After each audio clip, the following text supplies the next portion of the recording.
Welcome back, friends, fellow philosophers, and listeners to this Wild Isle podcast. It is not a writing cast, it is an author interview, and I am blessed and fortunate to have with me Matt Waterhouse. How are you doing, Matt?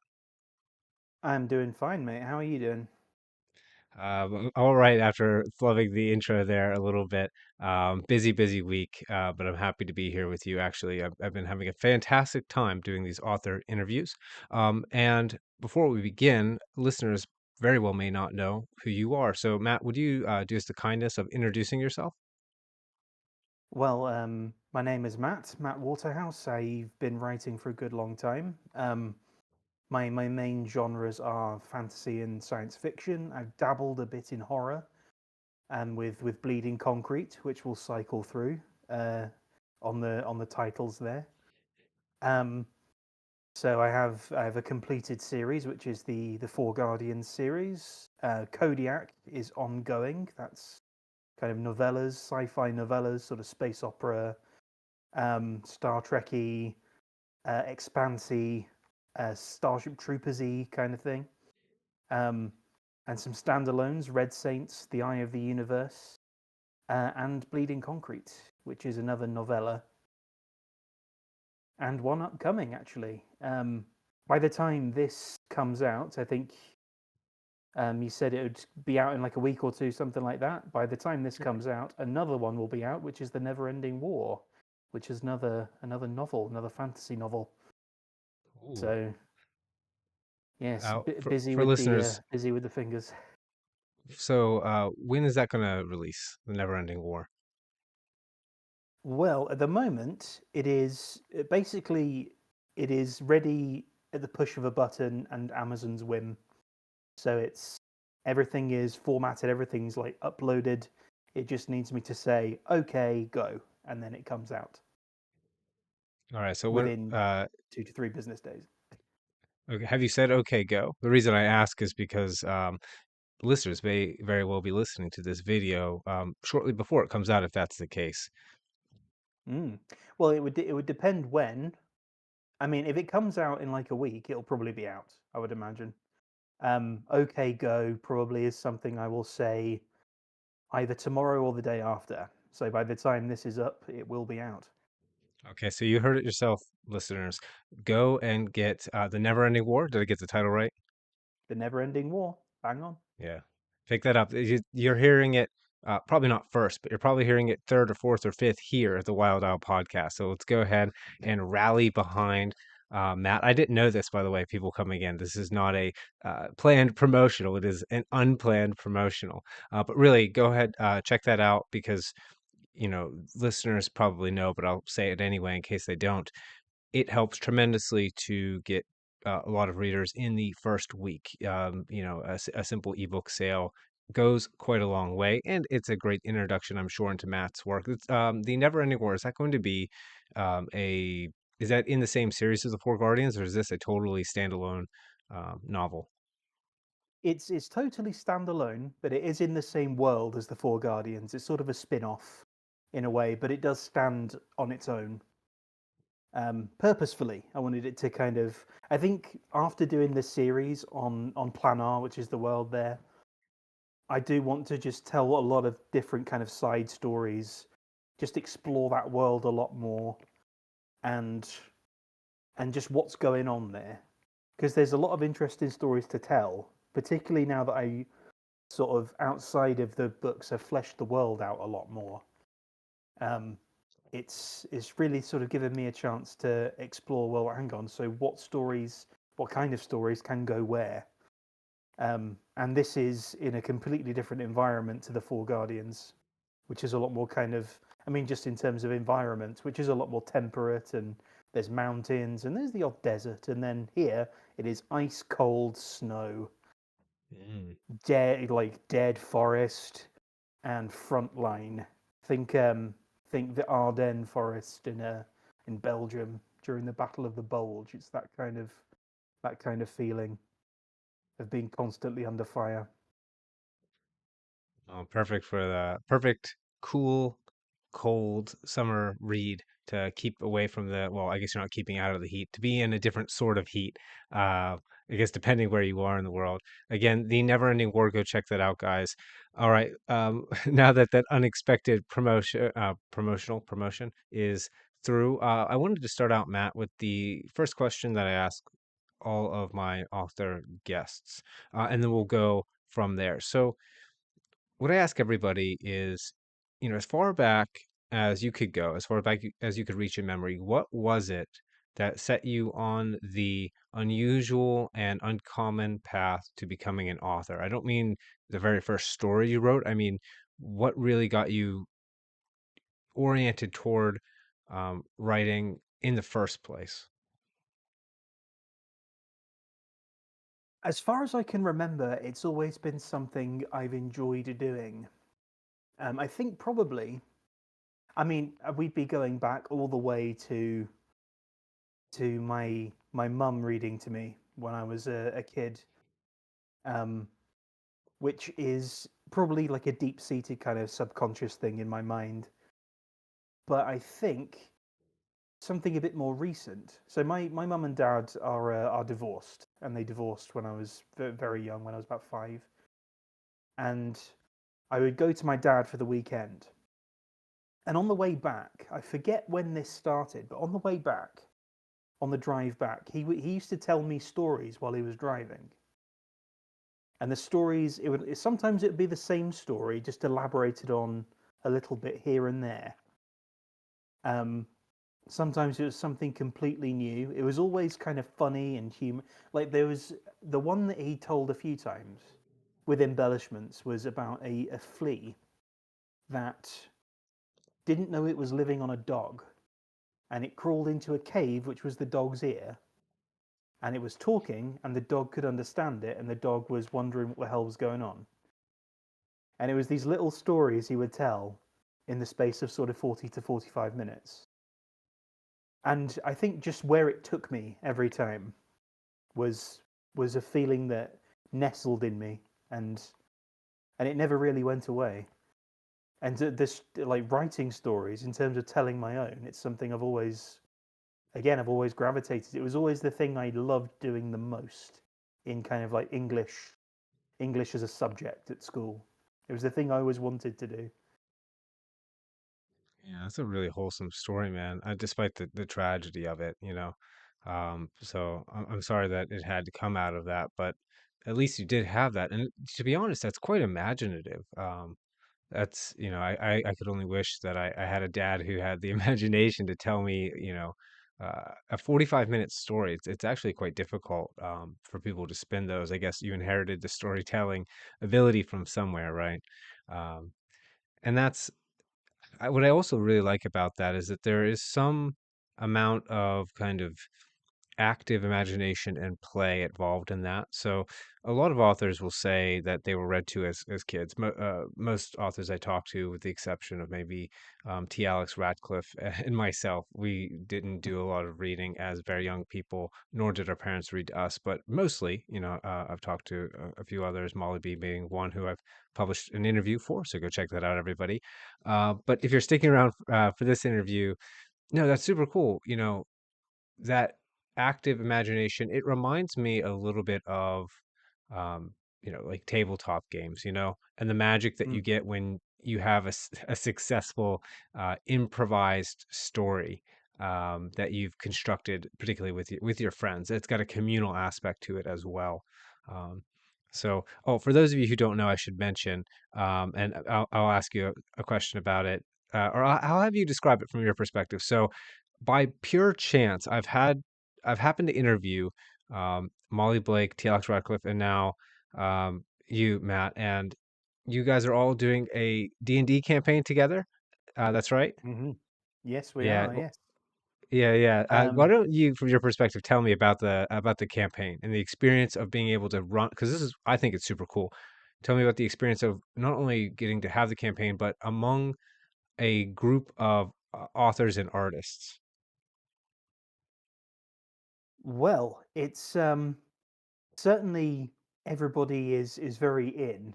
I think it's always nice, particularly when you do something like that, where when everyone is everyone has that creative bent and everyone has the willingness to be a real part of it, because you can get times when people just don't, or they don't quite get it. um, but in terms of just the storytelling aspect, Alex is a very, very good DM. Um, I think the way he's obviously put a lot of thought into it. He's obviously like he's what he's done. I don't know if you've seen any of the streams, but he's using Foundry, which is essentially a virtual tabletop, and he's built out these massive towns that I'm always getting lost in, literally, um, because um, Usagi Tenchi, who I'm sure you'll have on at some point, who's playing our paladin, has a habit of running off. It's a bit like playing Borderlands, where someone just runs off and you're following behind, going, "Jesus, come back." Um, but it is very much he is very good at setting a tone and keeping the tone, not kind of deviating from it in such a crazy, like often in D&D campaigns there will be like quite a heavy tone, but things often kind of lighten up, and there's a lot of tonal whiplash from people who are used to playing the game but maybe not as used to telling a story so much. And he's very good at having the lighter tone at times, but also keeping kind of the ominous feeling around it. And as a story, it's been wonderful so far. We've been hopping between towns. We're dealing with an undead menace, which is very very dangerous and deadly and very mysterious. And there's lots of kind of gnarly stuff there. But I'm playing a warlock, which is something I haven't done before. And one of the great things about a warlock is the warlock has a patron god. And the patron god Alex has chosen for me is, I'm pretty sure, one he has made himself. And it is a disgusting bug man with a giant smile, who wants my character to participate in something called the Great Feast. And I am the herald of the Great Feast. And whenever he visits me, I have to consume 4 times my normal amount of food, which freaks everybody out. And it's just great flavor to, no pun intended there, it's great flavor to play with. And it's probably, I don't it's up there with some of the most fun I've had in that particular hobby. It sounds And like it's it, been a while man. since I've done it, thinking about it, but Yeah, as it's great adults, fun. it's difficult once you're an adult in the working world, having any time at all, and it, you know, especially if you're married or if you have kids, or if you're married and have kids, it just the time just evaporates. But in terms of the fun with the tabletop game and it being really, really inspired, uh, you know, is your work also perchance inspired by tabletop gaming? I ask that because I know my own work is. So when I was in Hmm. high school, early college, I played quite a lot with my friends. We'd, stay up literally all night. There was a time where we did stay up all night, slept on the floor around the table, got up and played for like the whole next day. It was like literally Right. 48-hour sessions, right? And so there's a lot of that, and even people I know have described my own work that way, as being a bit like a novelized version of something like a tabletop campaign. So would you say the same is true for your work, like let's say the Four Guardian series, for instance, or let me remember the title, the Neverending War. There we go. Pick it up now if you're seeing this video. But yeah, do you get tabletop inspirations, Matt? So for Out of the Ashes in particular, so for the Four Guardians, yes, I would say there's, particularly early on, it was very heavily influenced by D&D, as I think when you read it you picked up on. Particularly Out of the Ashes in particular is very much like you have the party of four, and you have the kind of the set classes and things, and it almost makes it kind of difficult to make a story like that unique to make it stand out and not make it feel that way. Um, but certainly as it evolved, I think probably what ended up happening with the Four Guardians is it started off very kind of it started off with that definite DNA of D&D. And then by I think it was during the second book, um it almost I hit a moment. I think it was almost I think it was chapter 12 or 13. It was somewhere in the middle. And I realized, oh, this isn't what this story is. And it was almost like it was almost a eureka moment of, oh, this isn't a problem. I've created a problem that can't be solved by by throwing magic spells at it and stabbing it in the face. So I had to kind of break from the D&D kind of inspiration that I'd taken. I had to kind of separate myself from it a little bit to kind of create something that had more depth and had a bit more resonance to it and had a bit more kind of almost a bit more nuance to it because there's a lot of fantasy which is, and I'm not knocking it. I mean, it is classic storytelling. You have the good and you have the evil, and it's it's the way a lot of stories have been told, and I'm not knocking it at all. But that wasn't the kind of story this was, and I realized that. I'm glad I realized it when I did. Otherwise, it would have been. I'm glad I didn't realize it at the end of the book. Um, but certainly things kind of stepped a little bit beyond D&D. And although I mean, there's still that DNA still does kind of creep in. I mean, obviously, when you've got the cast of characters I do in the Four Guardians, which are those four, and sort of the others around them, it does.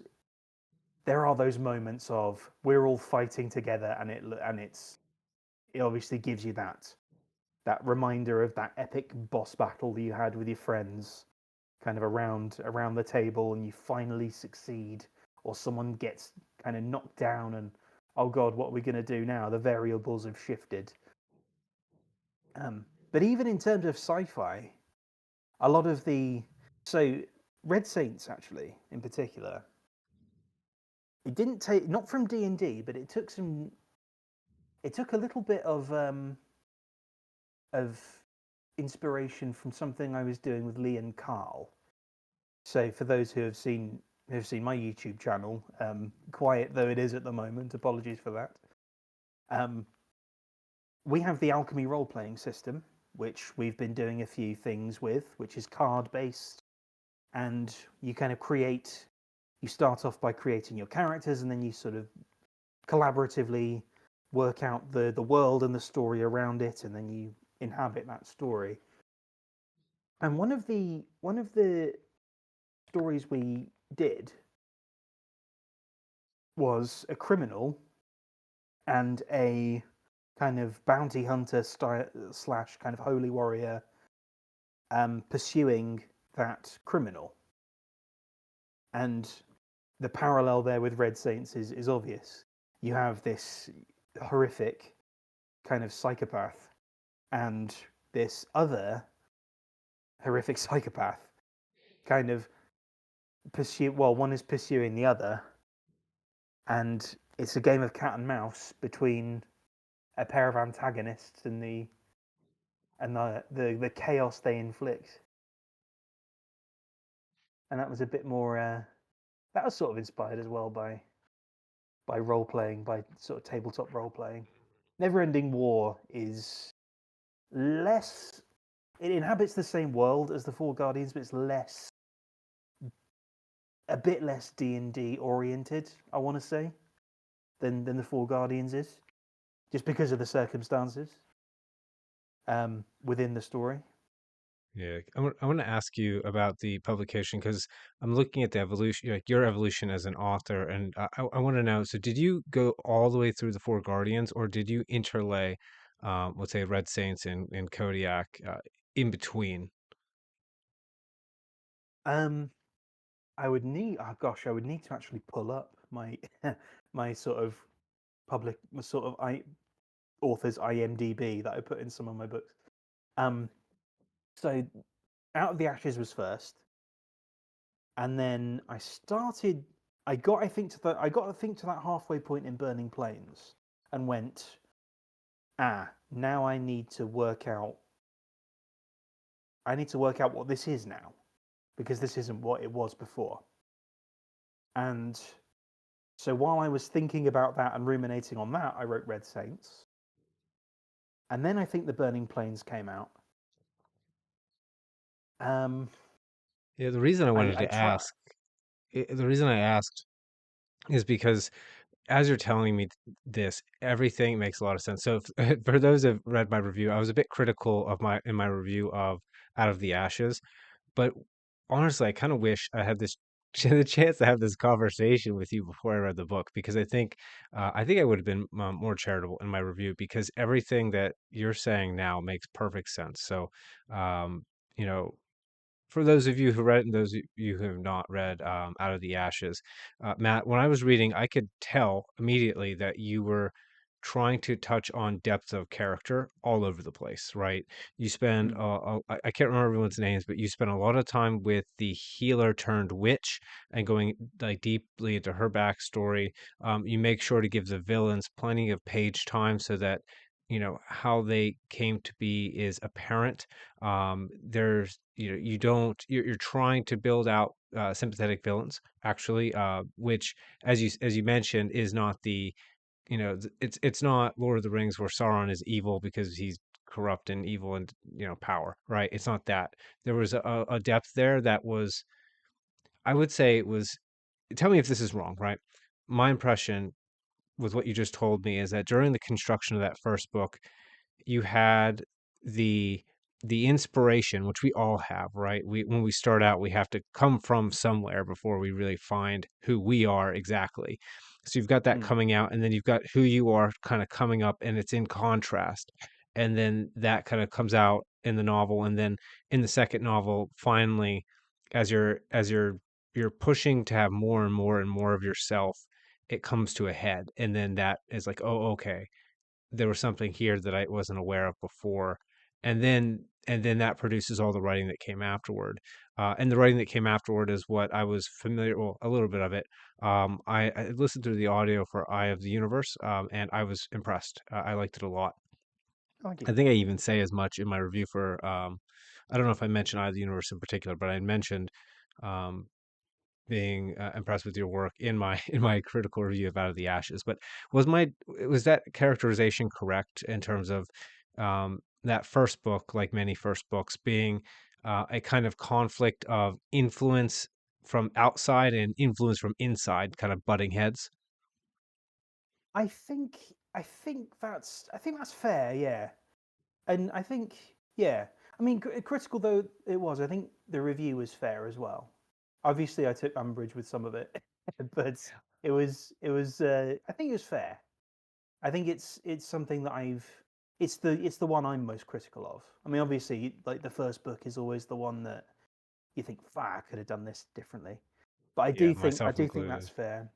I do think that's fair. I think in the Burning Plains, I think that change was starting to happen. I think that change was starting to happen probably right from the off in the Burning Plains, and that change definitely then came to a head.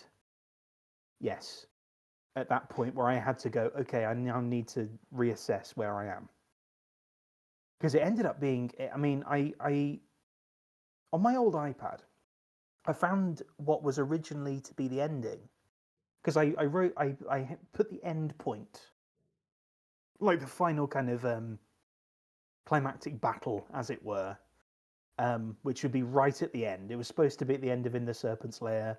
The trilogy ended up being 4 books because it would be a better story if it was 4 books. And I had that ending. I was like, okay, I want to get here. And the closer I got to it, when I looked at it again, I went, oh, I don't want to get there. That's that's too. No, I don't want to get there.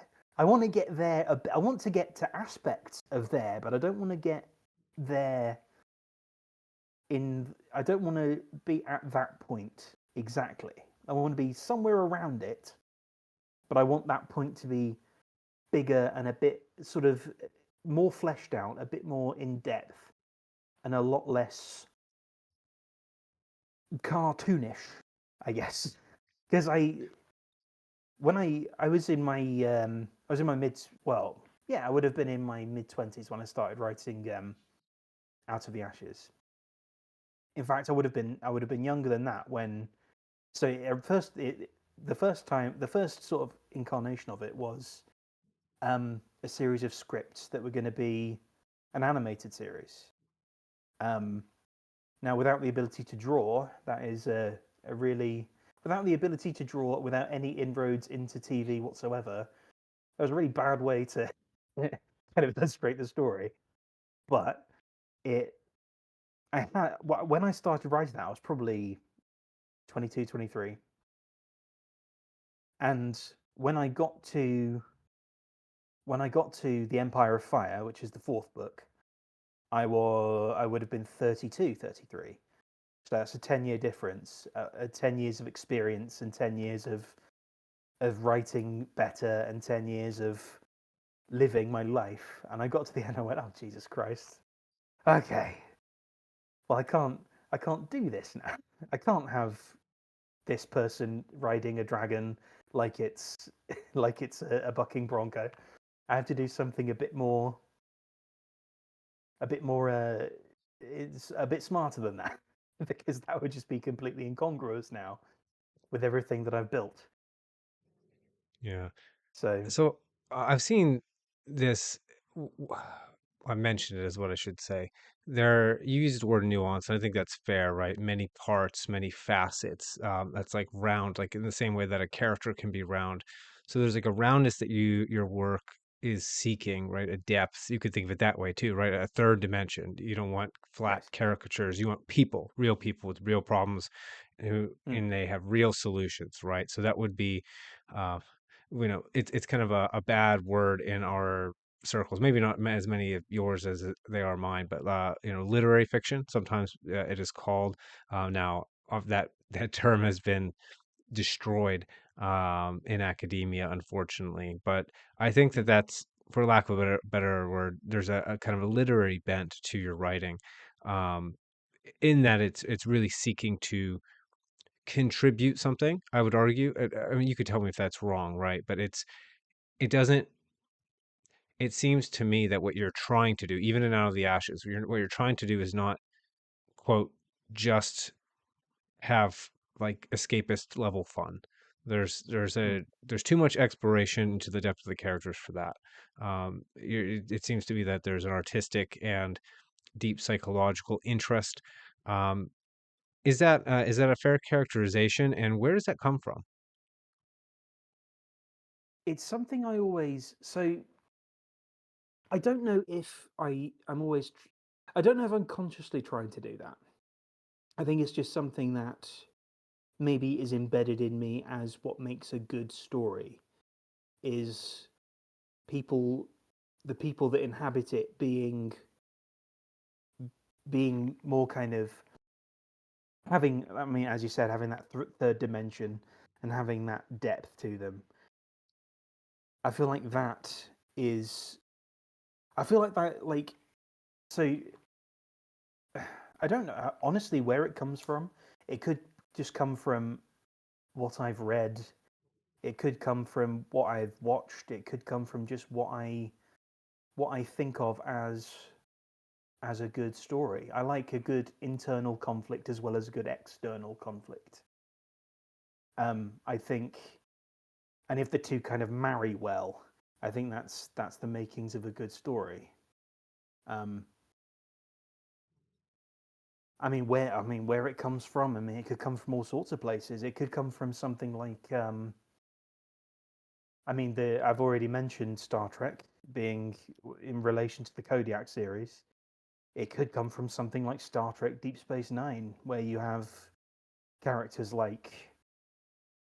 like Cisco, who is a captain who is the sort of leader figure, but he's got this side to him where he's a father, and he's not a perfect man by any stretch, but he is doing his best, and he takes very dark actions during the story, but he does it for what he perceives to be the greater good, and he has to deal with that conflict with himself.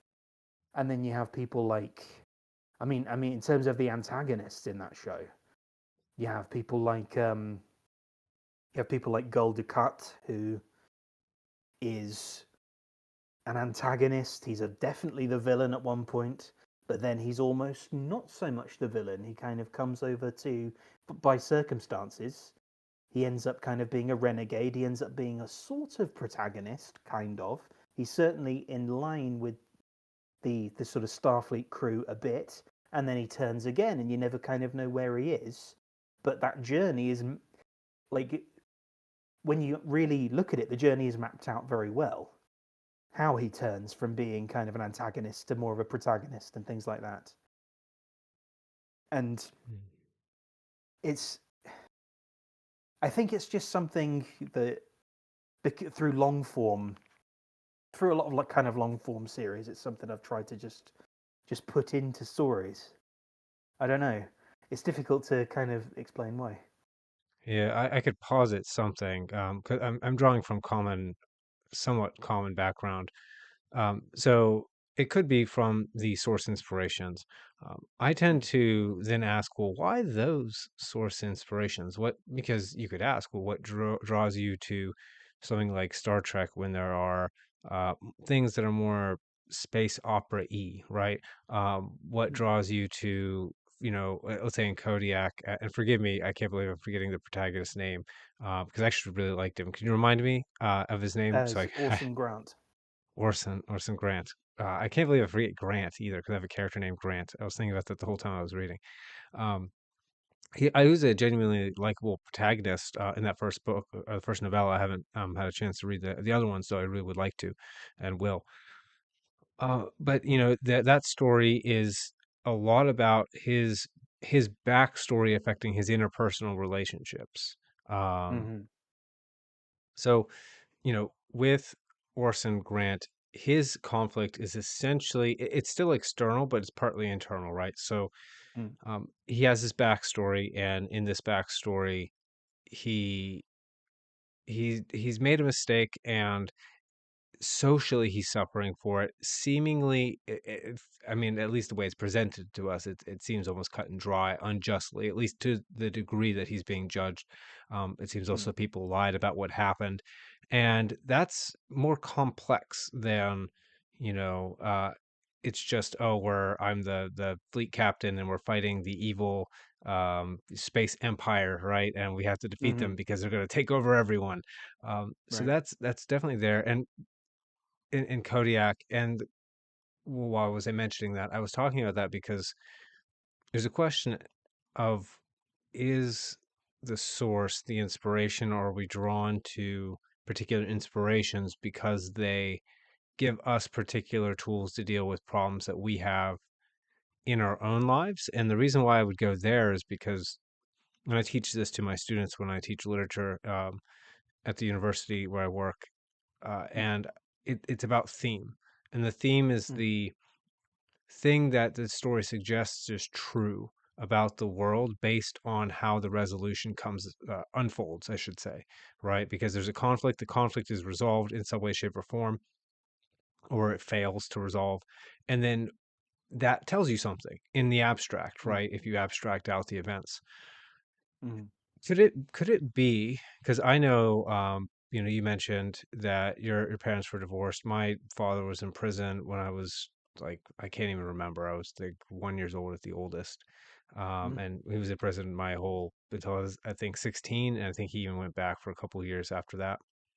Wow. But the reason I mention it is I too am drawn to overcoming, let's say, certain stories that involve overcoming internal conflicts more Mm, necessarily than external ones. And I wonder how much of that is because there is a kind of gap, or when there's a fissure in something like your family, for instance, there's going to be an internal battle there that you otherwise might not have, right? If you've got an intact, I look at my own son, for instance, and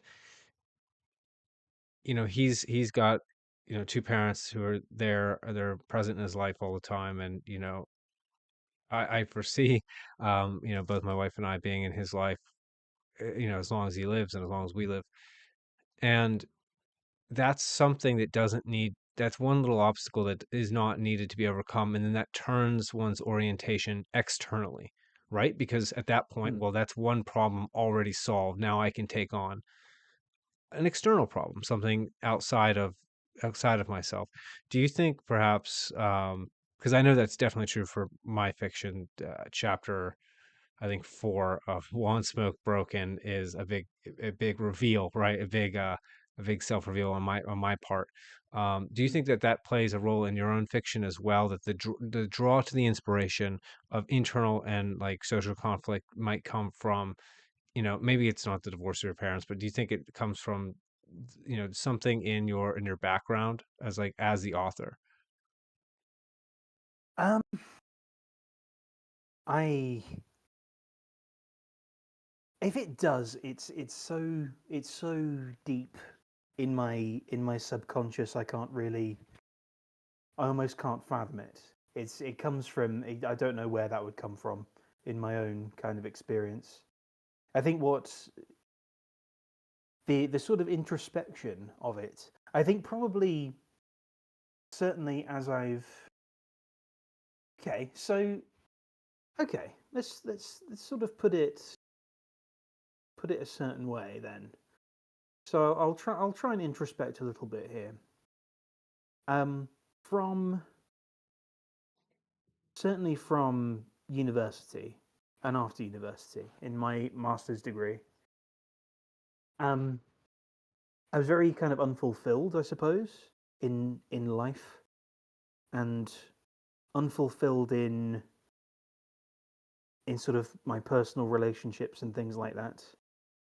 And I don't think I actually started growing up until I left Britain, like until I started doing what I do now, which is teaching as well. And I ended up I left the country to do that. I ended up in China, and I ended up sort of hopping from country to country. Um, Partly, this is something that I've also looked at with sort of my own kind of psyche. How why I was doing that? What was I looking for exactly? And I think partly I was looking for some kind of some kind of adventure, maybe, or I was looking for some kind of meaning to things and trying to kind of expand my horizons. Because what I found, even though I loved writing and was certainly academically a good writer, I mean, in terms of, I did kind of creative writing and stuff at university, did TV script writing as a master's degree, certainly marks wise. Um, I was on paper a good writer, but I didn't feel necessarily like I knew enough to write. I think in my own head I kind of needed to grow, and I didn't really start growing until I actually went out and lived a bit and actually experienced things and actually got to grips with Earth somewhat as a place where lots of different people live and lots of different cultures reside and have resided across time. And I think that has come with kind of pitfalls and great kind of leaps, and it's come with a lot of just the nature of that job and the nature of travel has meant that I've been quite isolated a lot of the time. And I think particularly the Eye of the Universe flashed up a moment ago. That is probably the most overt example of this, where I wrote that while I was in Japan. And Japan, like I imagine visiting Japan is a wonderful experience. Everyone who visited me in Japan had a wonderful, wonderful time. But living in Japan, especially living in kind of the Tokyo area, is a very, very strange, very a very sort of high tech, very kind of it's almost like cyberpunk dystopia. It's very, very strange. like looking around at the kind of vices that are on display, quite brazenly, the kind of lolicon stuff that's just out. It's just out there in the open, and you're like, Jesus, this would never fly in, in any other country that I'm aware of. And people have their opinions on that. I don't care. Um, but it's sort of, and not just the silence of it. It's a place that's so crowded. Particularly, like the train is the best example of it. It's so crowded and so cramped, and there's so much life in a train car, but it's dead silent. No one dare speak. It's just, it was just so strange and kind of. It was a bit like living on some kind of space station where um where everyone was very like impersonal with each other. Building a connection there was incredibly difficult. And I think from that kind of isolation came this the Eye of the Universe, this story where there's a guy on his own, and his only companion is a dead person who can't speak, but then who can speak because he kind of the main character kind of makes him speak, and they have a goal that they have to get to, and it's sort of that very overt. I was very aware, right, like writing that this is very personal. This I'm very much drawing from my own head right now. These kind of feelings, and that's probably where the I think that's probably it's considered to be probably the best one I've done. I think it's certainly up there. I don't know if it's the best one I've done. I hope it's up there, but it's definitely one that resonates with people, and I think because of the authenticity of it. Um, beyond, I mean, that's a very clear example to me. Beyond that, I don't know. I mean, what draws me around is that what draws me kind of to certainly where the Four Guardians went and where certain other aspects go in different books. It's just how complicated the world is. Like I've just kind of getting to like learning about kind of the history of places and the chaos of them, and what happened to get certain places the way they are. It just kind of made me, wow, things are a lot more complicated than the TV would have us think, and Yes. even that books would have us think. And I don't know. I think just becoming more aware of stuff maybe elevated my writing to a degree. At least I hope it did. I hope I'm It getting better apparently and not did. worse. No, no, every, Yeah. as I read more and more recent bits of your work, it just seems to get better to me, and that makes perfect sense because if you're writing constantly from the place where you're at, dealing with the problems that you have inside and outside, coming to grips with them, and then maturing as a person, and then that means as you write, your writing is going to mature as well.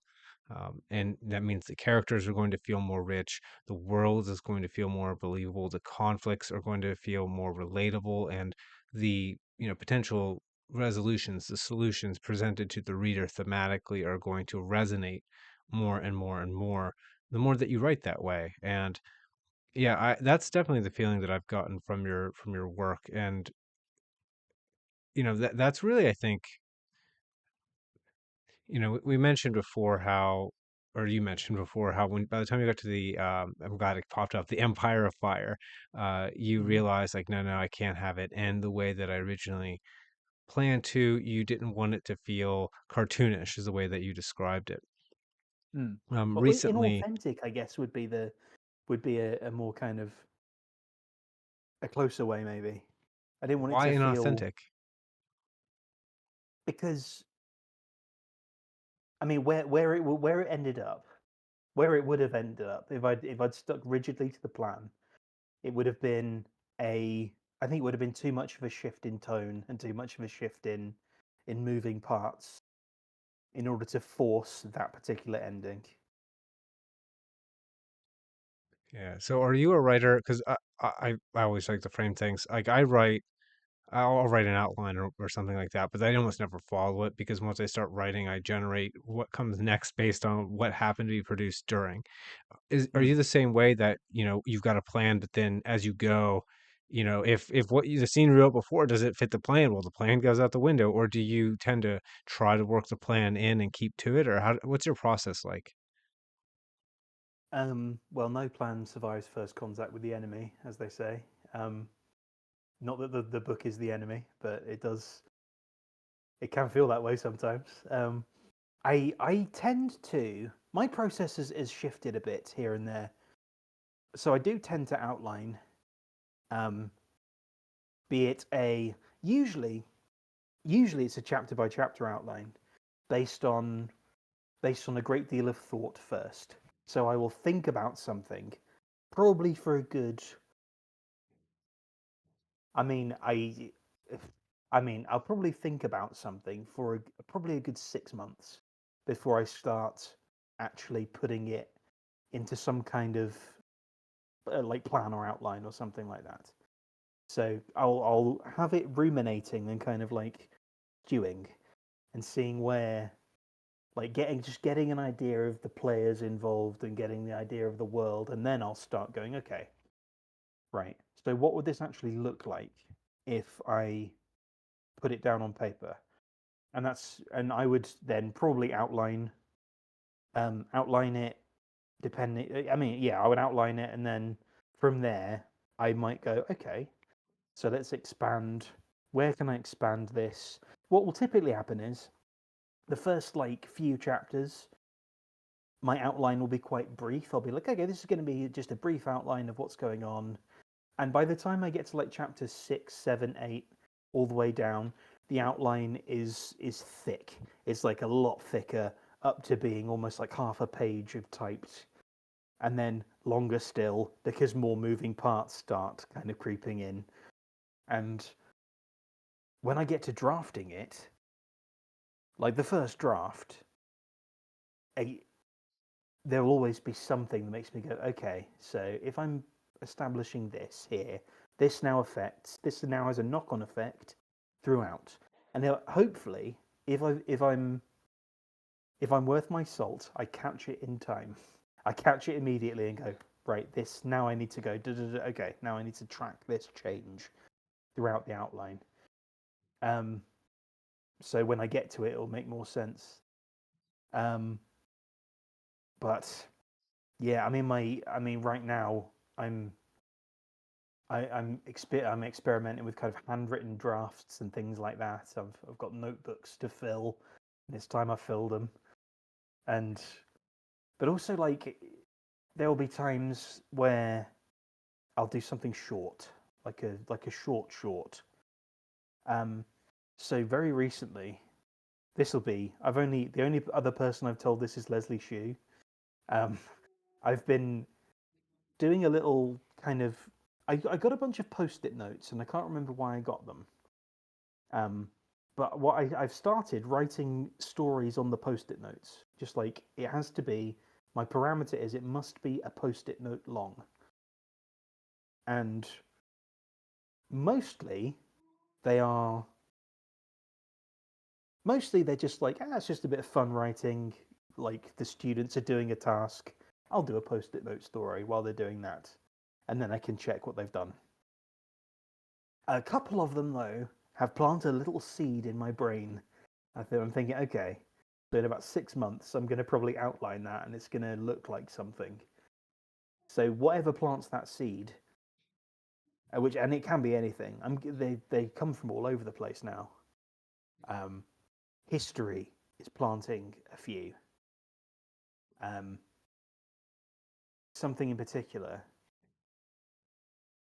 Oh, I don't know whether to bust it wide open. The thing I'm handwriting at the moment has to do with I don't know if you've ever heard of it. I hadn't until I came here. The Aral Sea. No, I haven't heard. So the Aral Sea is it's one of the biggest ecological disasters in human history. So the Aral Sea used to be this gigantic lake, gigantic saltwater lake in Kazakhstan and Uzbekistan. Like it was, you could see it easily from space. It's a massive, massive lake. And it was a massive during the Soviet Union. It was a big source of like fishing. It was a massive area of industry. It was flourishing. People would live around there. They would fish it. They would can the fish. I mean, it fed a good. The Aral Sea fed a good. I feel like it was a quarter of the Soviet Union. It was this huge booming area of industry. And the Soviet Union, in its great wisdom and slash hubris, decided that in Tashkent in Uzbekistan they wanted to grow more cotton, and to grow more cotton they needed water. So they diverted two rivers that fed the Aral Sea to the cotton fields in Uzbekistan to irrigate the fields, and the Aral Sea started to dry out, and it is now about a tenth of its size. And everything around it crashed. All of the economy around it completely crashed. It's abandoned. And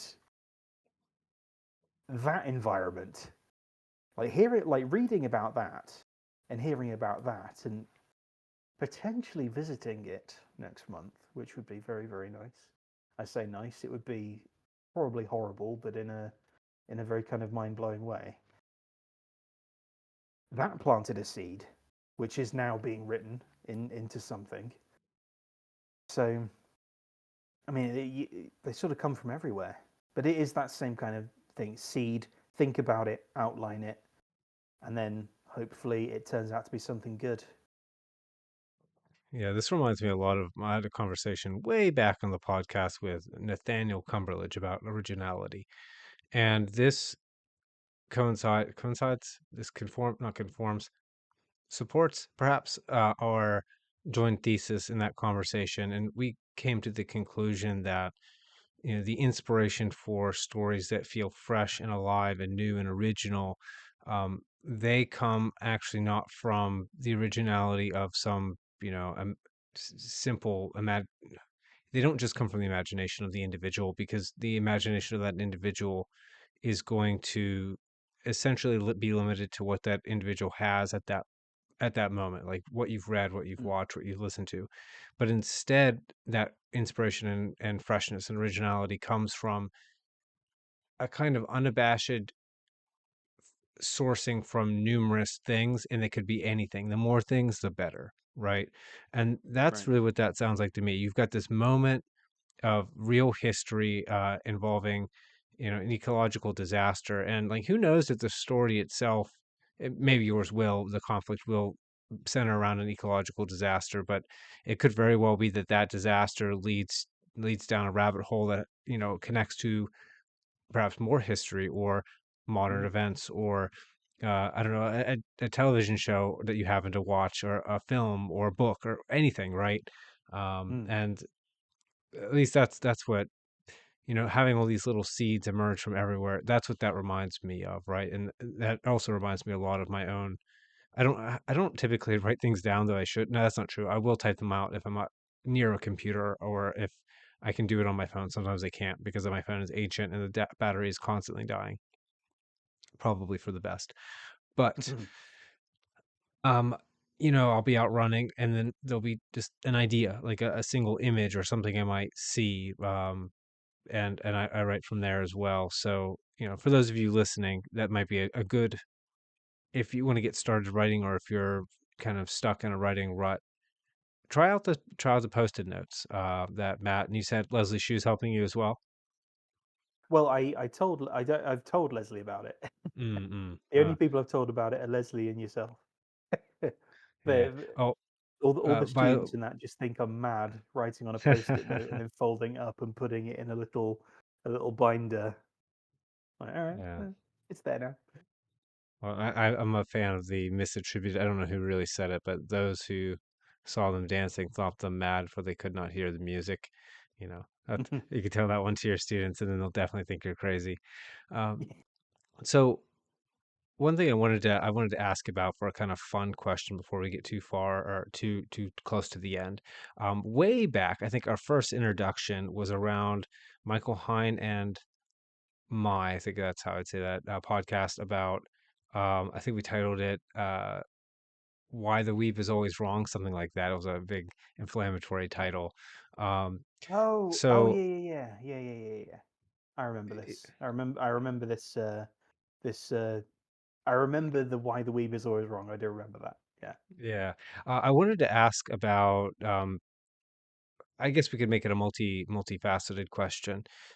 Because I know probably both of us have some inspiration from something like manga and anime. You see it a lot in modern writing.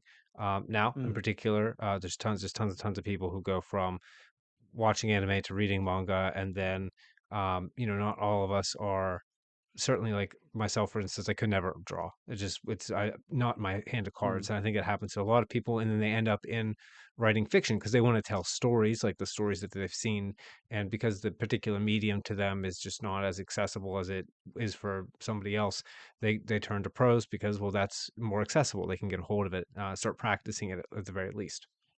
And so mm. there's a lot of inspiration from manga and anime. I wanted to know not only whether or not you have inspirations from manga or anime yourself, but also how you think that that has impacted let's say, the specifically like the literary scene. Let's condense it down to. We don't have to condense it down to the indie Mm. publishing scene, but we could do that if we wanted to. But yeah, what's the impact of anime and manga in writing and fiction in particular? Um, from my perspective, and this is some, I think when I interacted with the sort of Weeb is always wrong discussion, it was more in disagreement than agreement. Definitely more in disagreement. Probably because I am not really an anime person. So the I think the only kind of inspiration from anime I take is from the visual aspect of it, the art of it.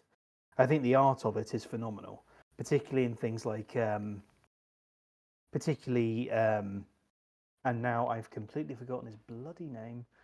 The Spirited Away fella Hayato and Howl's Moving Miyazaki, I Castle. think. Miyazaki, yes, that's it. His name literally, like I had his name, and I'm like Miyazaki, and then it just flitted away from my brain. It just disappeared. And thank you for catching it and bringing it back. Yeah, so Miyazaki, the visual, his visual style is so evocative and so kind of creative.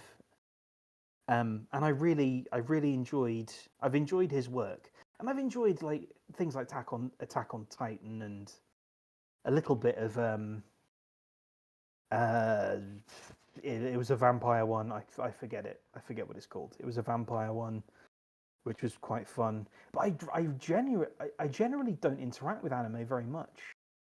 Um, Aside from seeing the artwork and going, that's really really cool. Um, so in terms of that, for me, aside from the visuals, it hasn't really impacted my work at all. I hope, because I think there is an idea. I think what the Weeb is always wrong thing was getting at was people are taking kind of the wrong idea from these things and extrapolating it out and taking the wrong message and not seeing what makes them good. And I'm explaining this clumsily, but they're not taking like the aspects that make the story good and acting on those. They're taking a different thing that's more maybe superficial and doing that. I could be murdering that. I don't know. I haven't interacted with the debate for a while.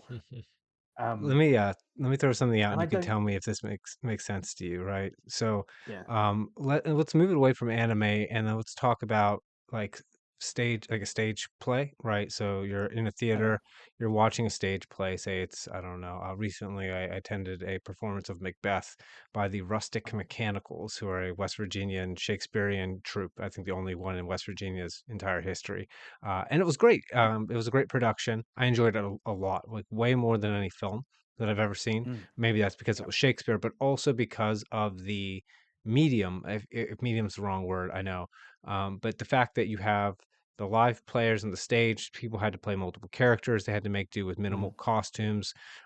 They had to utilize, let's say, essentially improvised, not improvised, but altered modern songs because the songs originally that went with a lot of these plays are lost. They know that there was music there, but Mm. and so there's all these elements to stage performance that do not exist in, let's say, something like cinematography. They're not in film. And I think what you're pointing out with anime is like if somebody went and attended a stage play and then you could argue you could kind of make a film like a stage play if we're assuming that this Mm. film is meant to be just a recorded stage play, right? You could get away with that. Mm. And it might be good. But imagine now that someone saw a performance of Macbeth, for instance, and then tried to, let's say, to turn that into a book. Now, there's two ways you can do that. You could do it like if you go and buy a copy of Shakespeare's work, you'll get very minimal directions about what's happening on stage and then dialogue. And that's it. And you got to do all the work to interpret what's going on yourself. And you lose a lot when you do that because a lot of it is in the acting. Or someone might make the mistake, and I think this is perhaps when Michael and I part of what Michael and I talked about in the Weeb was always wrong was that they'll see the necessities of the stage play itself, right? The fact that the acting needs to be over the top so that people away from you in the back rows of Mm. a theater can actually see and hear what you're doing. They can tell the Mm. emotions of the characters, right? There is going to be things that are over the top. Hopefully that didn't come through. There's going to be. I was going to make sure. Hold on, I might need to. Can you still hear me, Matt? My headphones Yeah, told me they I were can hear you. okay. My headphones are It telling didn't me they come were through. dying. Whatever it was didn't come through. You get. That's great. It's like, please, we're dying. Okay, so that's another cut. I'll have to have two big cuts. That's okay. Um, so in a stage play, the actors are overacting so that people can tell what's going on. They are Mm. in costumes that are perhaps over the top again for the sake that people could see. They're saying there's a lot of exposition in dialogue in these stage plays because they didn't have a lot of props. There are a lot of Mm. things that are accepted right away because it's a stage play, Mm. and you don't question it. But if you were to add those aspects that get performed into a novel, it would feel very it would feel very stilted. I Right. think what you're describing there is when people they'll watch anime and they'll see things that are done because it's anime. Like the over the top Right. responses are because the faces are drawn minimalistically. They don't have tons of expressions. So you have to show it a different way. Mm. To save on animation and to make things clearer, sometimes the characters will say things. They'll put things in dialogue that otherwise you wouldn't want in dialogue in a book, but it helps because of the medium of anime or the medium of manga to have them put it there in dialogue like a stage play Mm. would. Do you think that that's probably what's happening? Is that or rather, is that is a decent summary of what you were explaining before? I think. I think that's. I think that's what the. I think that's a good sort of explanation of what the debate is, and why in. I think that's the point of view of why the weeb is always wrong. I mean, I can another example would be I don't know if you're a movie guy, but Guardians of the Galaxy is an example of this as well. The Guardians of the Galaxy was very successful, and it was James Gunn. He had his sort of very unique voice, and he brought that into Marvel. And he's got his characters kind of bantering each other off all the time, and they have that sort of um, it's sort of antagonistic but very playful, and they're jokey and all that, and works for that movie. It works for that movie. But then, and the movie was a success. And the message that studios and Hollywood took from that was, cool, we need to do that in everything now. So, in even when it's not appropriate.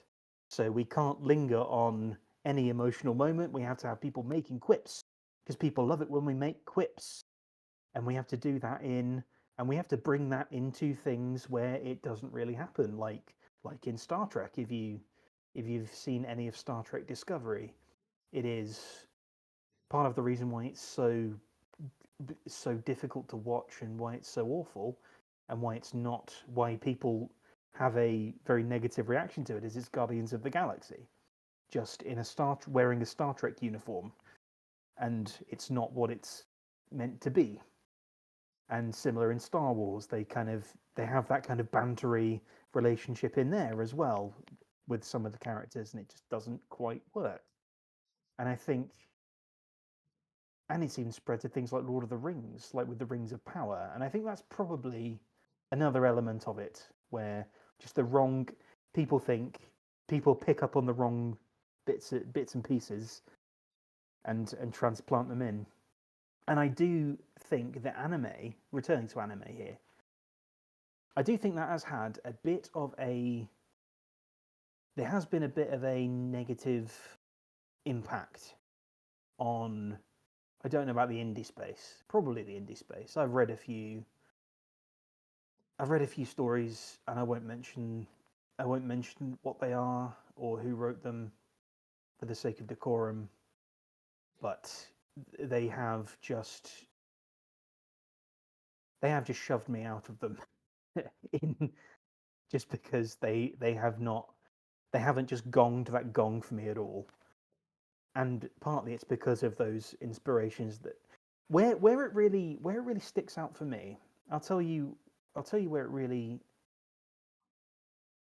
it's when the story's about something, and this is,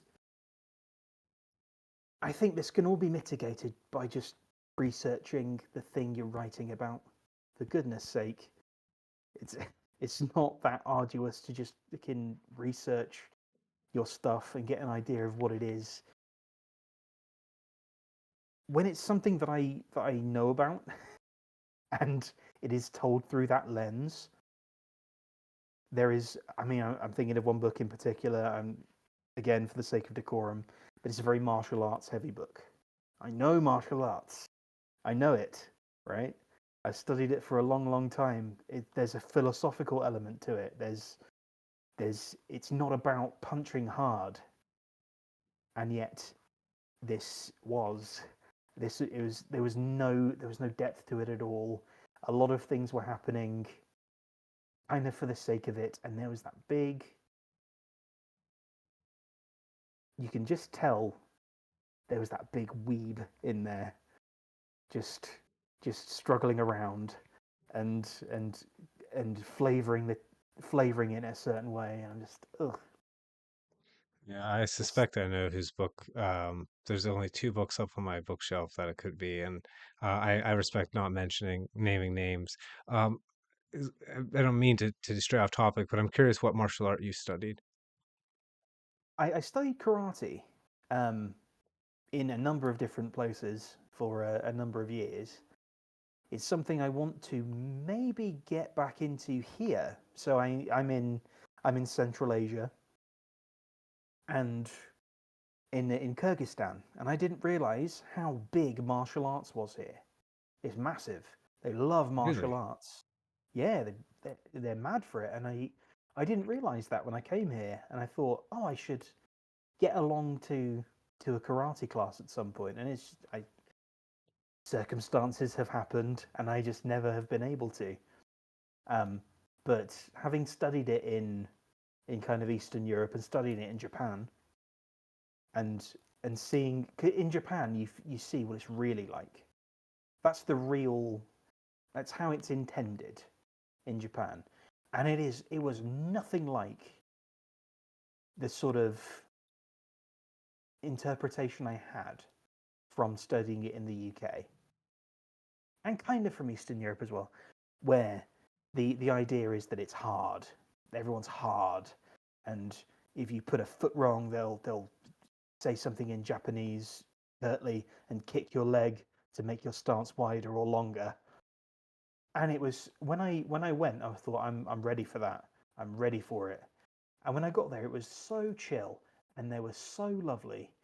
And like the sensei was this, well, the master who was there was this old. He was about 70, in perfect shape, like not a very big guy, but he had this aura about him, which was just like this aura of kind of like authority, but also like wisdom about him. It's hard to explain. And he was just this very friendly, very gentle guy who you obviously didn't want to mess with. And everyone there had a smile. Everyone there had a smile on their face. There was no like loud, curt orders in Japanese. It's like, this is what we're going to do. Let's do it. Come up here, do this technique, do these techniques. Oh, that's not quite right. And they'll just adjust a little bit. And it was just so. But there was more kind of ritual to it, and there was more kind of there was the meditative aspect of it, and then at the end they always meditated, always. They got on their knees and they meditated on the dojo kun, the uh, the laws of the dojo or the rules of the dojo, and it was just so different from what I had before. Do you know And the when name of the style and or whether it was Okinawa? Because it sounds I don't know that much about karate, but that sounds much more the mood and tone and tenor of Okinawan karate. But I don't know. Shotokan was Okinawan, yes, Yeah, okay, so that's what it was. yeah. Well, I think yeah, a few styles came out of Okinawa, but that is Shotokan is one of them that came out of Okinawa. Did you study the same styles everywhere you go? Were you able to find a school, or did you? Actually, it sounds like you didn't. It must not have if it was so different. It was it was always well, the ones I joined up were always it was always Shotokan, and they were just always the ones I found, or the ones I had time to go to. It was more sort of happenstance, really. I don't know here if they have one, but if they do, I'll probably end up going there. But well, yeah, we'll see. I'd like to Uh, branch out and try a different one, maybe come at it completely fresh. yeah, there is. Once you've trained for a long time, I discovered that myself. You have this desire, like I just want to be a student again. Like I just want to be a Mm. beginner again, and start and go through that process. I have many fond memories at the beginning of uh, training, particularly as a younger man. I'm getting old now, but I hope you are able to find a good place over there. I didn't know that. I didn't know that you were into martial arts. Learn something new all the time.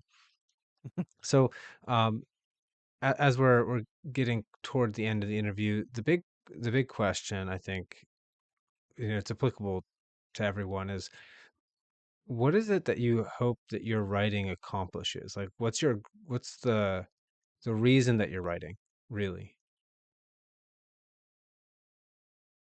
Um, that the answer to that. I oh gosh, that's a hard one. There was an idea that I would live off it at some point. I don't know if that's necessarily where I am though with it now. I think it's it's almost like it's almost like a compulsion. It's like I have to. It's something in me that says write something, write something now, and I go okay, I will, and that happens every day. There's always something that says you need to write today. I go okay. So I think my purpose is to just keep doing it, and whatever comes may come. If it comes to if something suddenly blows up and I end up being a millionaire, amazing. If not, then it's just I'm just gonna keep going. Like they're not gonna tell themselves, No, and no. I just and I hope. I mean, the best thing or the most I mean, the best I can hope for, aside from sort of the material aspect, just people pick them up, people have a go, people read them and go, "Oh, that was pretty good," and maybe pick up another, and maybe they think about something. Maybe it plants a seed of some kind of thing or idea, or I don't know. I'm not an ideologue, but just some kind of just a story that'll stay with you. And if I write that story, brilliant. That's all I can really hope for as a writer. Well, we could do that for you, Matt. I think so. And I think you deserve it, to be honest. So, those of you listening, check out Matt's work. The Never-Ending War should be out by the time this releases. I will have a link below in all the descriptions wherever you find this podcast. So go grab it, check it out. I am certain you will not be disappointed. And Matt has an excellent backlog of both science fiction and fantasy. You've seen on screen. We didn't get a chance to talk about Bleeding Concrete, but it's him diving into horror. I'm looking forward to checking that out as well once I get through Kodiak. Thank you, Matt, for coming on. This was a fun conversation. A bunch of little surprises here and there too. Anything else you want to say to the audience before we wrap this one up? Oh gosh. Well. First of all, thank you for having me. It was great to jump on again and chat again. We've done it a couple of times. Hope we get to do it a lot more. Um, yeah. I to the people listening, if you've got a fantasy itch or a sci-fi itch or even a horror itch, um, give these a go.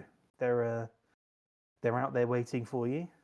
Um, yeah. I Yeah, where hope are you. they? I should have asked you that. Where can people find you? That's a pertinent question. Yeah. Well, they all of them are on Amazon. You find them all on Amazon. That giant eldritch conglomerate, which is Amazon. Yeah. Yes, apologies for that, but Yeah. you can find them all Social there. medias? I am on. I am on Instagram at a at a URL that I don't know. I am on Substack at mattwaterhouse.substack.com. For there's a lot of fun stuff up there, a lot of short stories up there. One recently went up, which was set in the same universe as Kodiak and that kind of interstellar holy war um, universe there, called 101, um, which is the average life expectancy of a frontline grunt in the interstellar holy war is 101 seconds. So yep, that's that sets the tone. And yeah, there's stuff up there. I am on X as well, which is probably where I post the most stuff. At where is it? At Waterhouse Books on X. Also, I have a YouTube channel if you want to have a look at that. There's a whole bunch of stuff up there. At some point, I will start posting stuff there again. In fact, I've got two. I've got the Alchemy Lab and Drunk Wordsmith, which is more kind of voice and poetry focused, mainly reading other people's poems. But I do have a few poems here and there, which I discovered the other day. So maybe I'll stick a couple of them up. And an extract from Bleeding Concrete, I'm pretty sure, is on Drunk Wordsmith. So have a look at that. And yeah, I think that's all of it. All right, friends, you heard it. Waterhouse Books on X, The Alchemy Lab, Drunk Wordsmith. All his works are on Amazon. I'll link all of that I can find below for your Mhm. convenience. The Neverending War, check it out. And we'll see you next time, friends. Thank you.